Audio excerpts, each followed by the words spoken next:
ତା ନିଜ ପଟରେ ଓଦା କଣା ଦେବି ତୋ ମୁହଁରେ ଆହାର ଦେଲା ମୁଣ୍ଡ ଛଡ଼ା ଦଣ୍ଡରେ ମାରି ଖରାପ କରାରେ ଘଟିଲା କାହିଁ ସେତେବେଳେ ଯେ ପ୍ରଶ୍ନ ତୋ ମନରେ ଆସିନଥିଲା ଜାଣିନଥିଲି ତାର ସ୍ନେହ ମମତାର ଅନ୍ଧ ପୁଟୁଳି ମୋ ଆଖିରେ ବାନ୍ଧି ହୋଇଯାଇଥିଲା କିନ୍ତୁ ଏବେ ସେ ମଣିଷକୁ ଦେଖିଲେ ମତେ ଘୃଣା ଲାଗୁଛି ଘୃଣା କାହିଁକି ନା ତୋ ମନ ଭିତରେ ସ୍ୱାସ୍ଥ୍ୟଟା ବନ୍ଧା ପଡ଼ିଯାଇଛି ତୋ ଆଖିରେ ଅନ୍ଧ ପୁଟୁଳି ବନ୍ଧା ହେଇଛି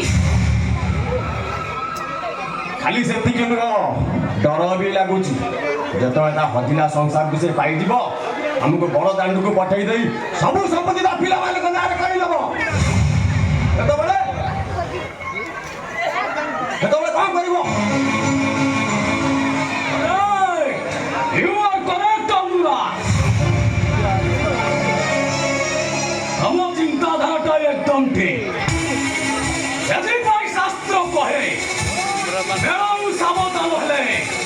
ସମାଜ ନ ପଡ଼େଇ ବୋଲେ ଆଉ ମୋ ମତରେ ଝଡ଼ଟା ଉଠିବା ପୂର୍ବରୁ ଝଡ଼ଟାକୁ ରାସ୍ତାରୁ ହଟାଇ ଦିଅ କାହିଁକି ନା ତମ ମନ ଭିତରେ ସବୁବେଳେ ସ୍ୱାର୍ଥଟା ବନ୍ଧା ପଡ଼ିଛି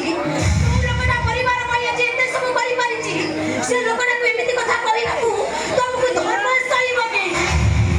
ଧର୍ମ ସହିବାନି ମମି ମୁଁ ମାନୁଛି ହେଲେ ସିଏ ତା ପରିବାର ପ୍ରତି ଯେମିତି ଅବିଚାର କରିଛି ତାକୁ ପୁଣି ଧର୍ମ ସହିଛି କେମିତି ଅବିଚାର ନୁହଁ ଭାଇ ବରଂ ସେ ପରହିତ ପାଇଁ ତା ନିଜ ଜୀବନକୁ ଭଳି ପକେଇ ଯାଇଛି ଏବାବି ସେ ଅନୁରାଗର ପରିବାର ପାଇଁ ବଳି ପଡ଼ିବ ଏଇ ତ ବାବା ବାବା ବୋଲି ପାଣି ପିଉନାହାନ୍ତି ସେ ତାଙ୍କୁ କୋଉ କାଉରି ମନ୍ତ୍ରରେ ବସ ରଖିଛି କେଜାଣି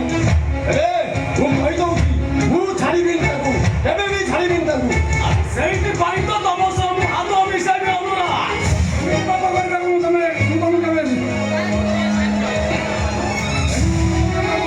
ମୁଁ ତମକୁ କେବେ ସୁଯୋଗ ଦେବି ନୁହେଁ একদম চুপ ମୋ ଆଗରେ କଥା କହିବାକୁ ତୋର ସାହସ ହେଲା କେମିତି ମୁଁ ବି ଗୋଟେ ଫୁଟପାଥ ମଣିଷ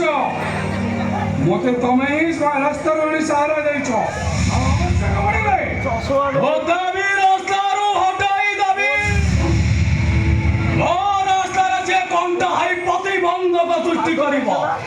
ଛାଡ଼ିବିନି କାହାରିକି ଛାଡ଼ିବିନି ବର୍ବାଦ କରିଦେବି ବର୍ବାଦ ଚାଲ ଅନୁରାଗ